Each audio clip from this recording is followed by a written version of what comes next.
Boa tarde, pessoal. Hoje eu vou trazer aqui a minha interpretação sobre o que são os poemas do primeiro, segundo e terceiro mundo e também sobre o mural do capítulo 1138 de One Piece. Eu sei que eu estou um pouco atrasado, mas eu não podia gravar antes, então eu vou gravar agora. É isso, vamos lá. Eu vou começar lendo os poemas e explicando qual é a minha interpretação sobre eles. Primeiro mundo. Na terra havia chamas. As pessoas sucumbiram à sua cobiça, tocando o sol proibido. Os escravos rezaram e então o deus do sol apareceu. O deus da terra enfureceu-se e, junto com sua serpente de chamas ardentes, envolveu o mundo em morte e escuridão. Eles jamais se encontrarão. Bom, o primeiro mundo provavelmente trata de uma época muito anterior ao século perdido. E o que eu acredito que ocorreu aqui foi que, bem, primeiramente, na Terra havia chamas pode significar duas coisas. A primeira é que essa é a tal Era das Guerras que os gigantes se referem quando falam dos gigantes ancestrais. E além disso, essas chamas podem ser relacionadas com o Sol Proibido, que as pessoas tocaram sucumbindo à sua cobiça. Esse Sol Proibido provavelmente é alguma fonte de energia muito poderosa, como a fusão nuclear ou algo que, na minha opinião, se encontra no centro da Terra. E ele é proibido justamente porque você usando essa energia, você acaba por degradar o mundo. O reino que fazia uso dessa energia e que por consequência acabava degradando o mundo era o reino antigo. Talvez não o reino antigo que o Vegapunk e o professor Clover falam, mas um reino antigo mais antigo ainda, do primeiro mundo, muito antes do século perdido. E esse reino tinha muitos escravos que por sua vez rezaram e fizeram com que o deus do sol aparecesse. Isso pode significar que Nika foi criado a partir do desejo dessas pessoas, ou que ele já existia e ele só atendeu ao chamado delas, ajudando-as a se libertar de sua condição de escravidão. Agora, quando ele fala em o deus da terra enfureceu-se e que junto com a sua serpente de chamas ardentes envolveu o mundo em mortes e escuridão, eu não acredito que ele está se referindo literalmente a um deus da terra e a uma serpente de fato. Eu acredito que o deus da terra é simplesmente um mundo que entrou em colapso após o uso contínuo desse sol proibido, que para mim é uma energia no seu centro. E o que aconteceu nesse evento é simplesmente a criação da Red Line. Por quê? O deus da terra se enfurecer remete a vários tremores de terra e cataclismas climáticos que ocorrem no mundo todo.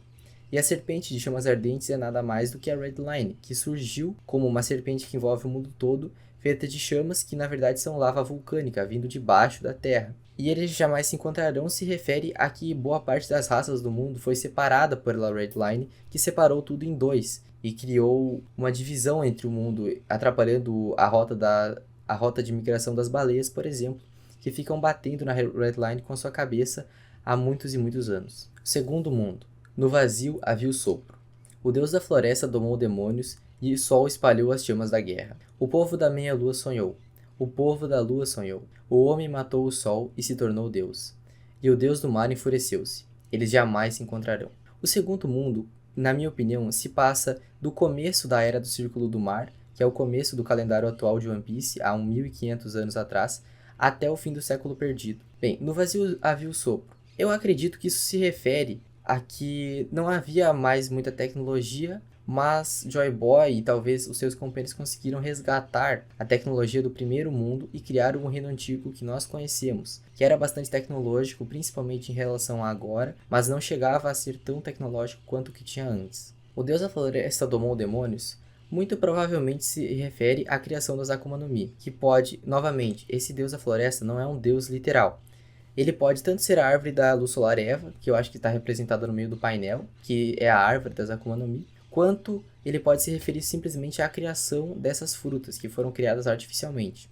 Bem, eu não tenho certeza de qual é a versão mais coerente, mas ambas as duas podem estar corretas. O sol espalhou as chamas da guerra se refere a Joy Boy espalhando a revolta entre as pessoas que eram oprimidas e criando a guerra que veio a ocorrer no final do século perdido. O povo da meia-lua sonhou e o povo da lua sonhou se refere aos povos que sonharam e que se aliaram a Joy Boy. O povo da meia-lua eu acredito que sejam os D. E o povo da lua eu acho que se refere a os Minks e o povo de Wano, que ambos têm forte ligação com a lua e eram aliados fortes de Joy Boy. O homem matou o sol e se tornou Deus. Bem, isso se refere ao governo mundial, a aliança dos 20 reinos, ter vencido Joy Boy e ascendido à divindade. né? Porque então o homem matou o Sol, que era a Joy Boy, Nika, e se tornou Deus. E o Deus do Mar se enfurecendo novamente não se refere a um Deus de fato, mas apenas ao aumento de 200 metros no nível do mar que ocorreu no final do século perdido, em decorrência de todos os eventos que ocorreram antes. Eles jamais se encontrarão, provavelmente se remete a mais espécies e povos que foram separados, tanto pelo aumento do nível do mar, quanto muito provavelmente pela criação da Grand Line. Terceiro mundo. No caos havia o vazio. Os remanescentes inconvenientes relembram o dia prometido e ouvem a voz da meia-lua. O deus do sol dança e ri, guiando o mundo ao seu fim.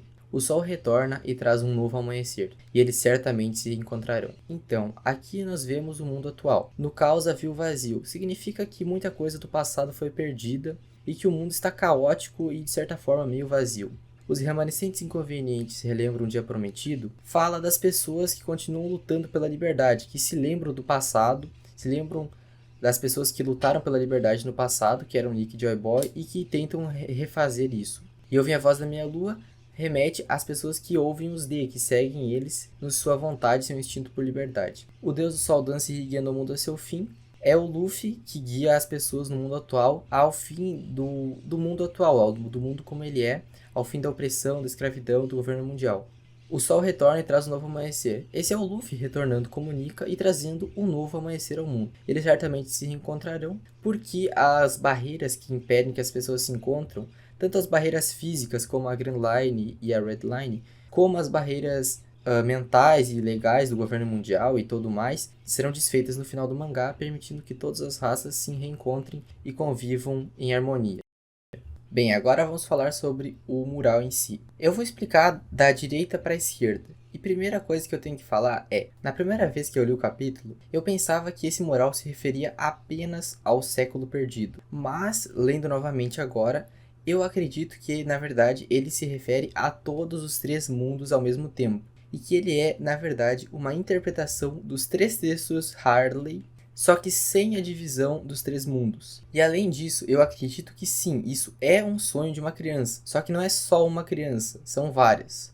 E essas crianças não desenharam isso tudo de uma vez, elas foram desenhando tudo meio que aleatoriamente e sem contexto, e por isso as coisas ficam totalmente bagunçadas entre o que aconteceu antes, o que aconteceu depois e o que aconteceu agora. O que me motivou a pensar que isso não é o século perdido é que Nika está lutando contra esse demônio na esquerda com muitos e muitos aliados, e provavelmente, parece que eles vão ganhar. Só que no século perdido, Nika perdeu, ou seja, provavelmente isso não é o século perdido, isso é agora. Mas então vamos começar da direita para a esquerda. A primeira coisa que se nota na direita é uma grande cidade poluindo muito. Isso provavelmente se refere ao reino antigo primitivo do primeiro mundo. Nessa cidade a gente vê várias chaminés e prédios e várias engrenagens. E abaixo ali nós vemos uma coluna de pessoas trabalhando. Eu acredito que esses são escravos que estão trabalhando pegando essa energia do sol proibido que fica embaixo da terra.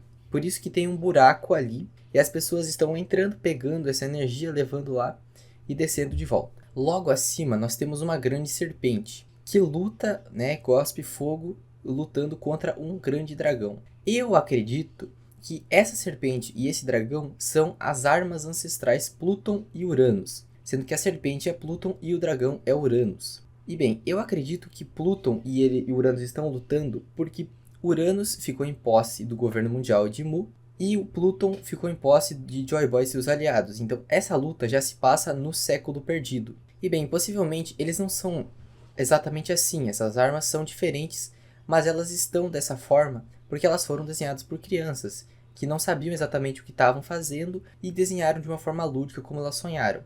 Porque Plutão já foi dito ser um navio de guerra, mas, bem, ela pode ser uma cobra, ou pode ser um navio que é uma cobra, ou pode só ser um navio mesmo e a criança desenhou como uma cobra. Já o dragão, eu acredito realmente que seja Uranus e que ele é o que veio do ovo do Roger e também é o que destruiu Lulúzia, Ele só não podia atacar Lulúzia antes porque ele precisava comer a Mother Flame, ele não conseguia usar aquele golpe e atirar no chão sem ele ter consumido essa energia antes. Também acredito que ele tenha poderes de controle climático, mas isso é para outro vídeo. Atrás dessa luta deles, é possível ver a lua, que provavelmente é a lua que nós vemos no céu atualmente. E atrás também dá para ver alguns satélites que talvez sejam as outras luas do planeta ou outros planetas desse sistema solar. À frente da luta entre a cobra e o dragão, nós vemos o que provavelmente é a Arca Maxim do Enel. Provavelmente não é a mesma do Enel, porque a gente sabe que o Enel construiu a arca. Provavelmente ela é uma arca original, a qual o Enel usou as plantas. Ela está atirando um raio na árvore ou em alguma coisa que o Frank está ocultando.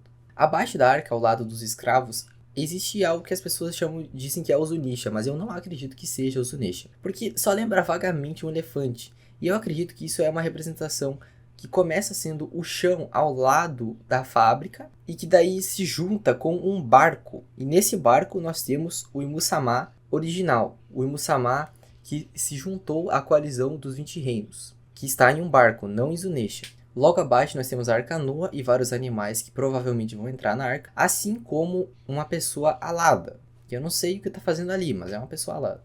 No meio desse painel, nós temos o que eu acredito ser a árvore da luz solar Eva. Por quê? A árvore do tesouro Adão, que está em Elbaf, tem 2 copas e não se parece em nada com essa árvore. Então eu acredito que ela é a árvore da luz solar Eva, que pode ser a árvore que deu a origem às Akumas no Mi, mas eu não tenho certeza disso. E mais à esquerda no painel, a gente tem uma batalha de várias pessoas de várias raças contra esse demônio enorme que tem um sol na mão. Bem, eu vou explicar o que eu acho que é cada uma dessas criaturas ali. A primeira de cima parece uma pessoa animal. Bem, eu não sei o que pode ser isso, porque eu não acho que seja um mink. Eu acho que isso pode ser uma pessoa da raça dos Dosundadas, que o Scopper Gaban fala no último capítulo, mas eu não sei realmente, até porque é muito grande para ser um mink. Ao lado temos uma baleia com 2 pessoas, e também não consigo ter muita ideia do que pode ser isso. Talvez seja uma baleia da raça de baleias que ficam batendo na headline, porque sabemos que elas têm alguma relação com isso, até com os minks. Tem uma baleia em Zou, e as baleias têm alguma relação com as profecias dos soberanos do mar. Então provavelmente o que importa ali são as baleias e não quem está em cima delas. Logo ao lado nós temos o que claramente remete a um lunariano, porque é uma pessoa de pele escura e asas escuras com fogo sobre a cabeça. Logo abaixo temos Nika, que eu acredito que simboliza o Luffy, mas que foi desenhado apenas como Nika. Ali atrás nós temos um robô que parece muito com o Emeth, mas eu não acho que seja necessariamente o Emeth. Talvez o próprio Emeth em Elbaf, no século perdido, tenha se desenhado, porque ele viu um robô na profecia e em algum texto mais específico. Abaixo nós temos o que parece ser um gigante ancestral, seguido atrás por um barco que provavelmente vem de Alabasta, vendo sua bandeira, que parece com a bandeira de Alabasta. Abaixo nós temos o que provavelmente são pessoas do país de Wano em um barco, que estão com uma espada, uma shuriken e tem um cabelo mais característico dos samurais. Mais abaixo nós temos um barco com uma pessoa que tem uma espécie de Hagoromo, como as pessoas com os olhos despertas, mas eu acredito que é um homem-peixe, porque os irmãos da Shirahoshi, até ela mesma, tem esse negócio nos ombros, então eu acho que é um homem-peixe. Mais abaixo tem uma outra pessoa com um barco com 2 velas, que eu realmente não faço ideia do que seja, porque não dá para interpretar nada daquilo. Talvez seja alguma tribo que não tem como ser reconhecida, tipo a tribo dos 3 olhos, não daria para reconhecer nesse painel. Ao lado dela tem um outro barco que também eu não faço ideia do que seja, são pessoas que parecem ter caudas, então eu realmente não sei. Logo acima tem um barco que provavelmente pode ser da tribo Kuja, porque ela tem um arco e flecha, e eu não sei, a única coisa que eu consigo pensar é que são as Kuja. Acima nós temos Poseidon, a princesa sereia, e um peixe que provavelmente simboliza um rei do mar, e um Tontata. E ali à frente dela tem o que eu acho que é realmente um mink, que é uma pessoa menor, uma pessoa animal menor. E aquele outro gigante ali representa um gigante normal. E esse barco que está ali representa os aliados desse demônio, que seriam pessoas do governo mundial e talvez a marinha. E esse demônio não representa necessariamente Musama, pelo menos não em Musama do século perdido. Ele representa esse poder que eu acho que Mu está possuindo agora, e que é o que vai ser enfrentado na guerra final. E esse sol provavelmente é a Mother Flame atual, porque eu acredito que essa batalha que está sendo travada ali remete à batalha que será travada no final de One Piece. Porque, como eu já falei, o mural representa de uma forma desconexa e lúdica tudo o que aconteceu na história dos 3 mundos, e não de um deles separadamente. E eles também não estão em ordem, eles estão bagunçados. Então, essa batalha é a batalha que vai acontecer no final do 3º mundo. só que com criaturas que remetem a coisas dos outros mundos, porque as pessoas que desenharam isso não sabiam como ia ser exatamente, então elas desenharam coisas que elas conheciam, como o Nika das Lendas ou o Emeth. Por isso que eles não se parecem com pessoas atuais, mas são, porque aquele ali não parece o Luffy não usa espadas, mas ele é o Luffy, só que foi desenhado com a visão de Nika das pessoas que fizeram o mural entre 900 e 800 anos atrás. Esse sol é Mother Flame, que é uma recriação imperfeita desse sol proibido original, que o demônio tem na mão. Esse demônio pode ser o Imu e pode ser o Barba Negra, que pode acabar roubando os poderes de Imu no final. Mas eu acredito que vai ser Imu porque eu, pelo menos, gosto da teoria do Barba Negra se aliando ao Luffy para derrotar ele. Eu sei que muita gente não gosta disso e nem cogita que isso pode acontecer, mas para mim o melhor cenário possível é esse. Por fim, eu acredito que tem alguma coisa na frente do Franky que muito provavelmente remete ao One Piece. E por isso que o Franky está escondendo, porque aquilo provavelmente remete ao que é o One Piece.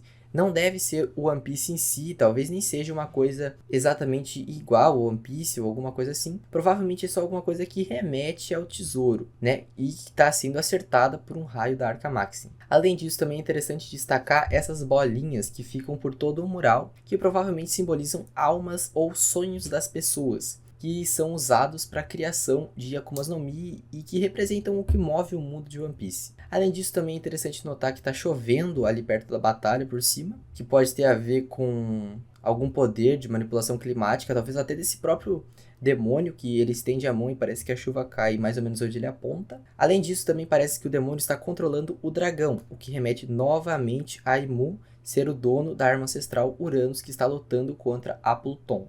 E bem, eu acredito que é isso. O mural em si representa os 3 textos ao mesmo tempo, feitos de forma confusa e meio como se fosse apenas divisões que passaram. As pessoas tiveram visões sozinhas, separadas das outras, e foram juntando tudo em uma colcha de retalhos, e aí fizeram esse mural. Por isso, o mural não é exato, ele representa eventos diferentes e separados, só que de um jeito que eles estão todos ao mesmo tempo, como se eles acontecessem ao mesmo tempo. Por isso que a gente não deve interpretar ele de uma forma sólida, e sim como vários pedaços que foram juntados na mesma coisa. Enfim, isso que eu acredito que representa o mural e os 3 poemas. Muito obrigado por ter assistido. Até semana que vem.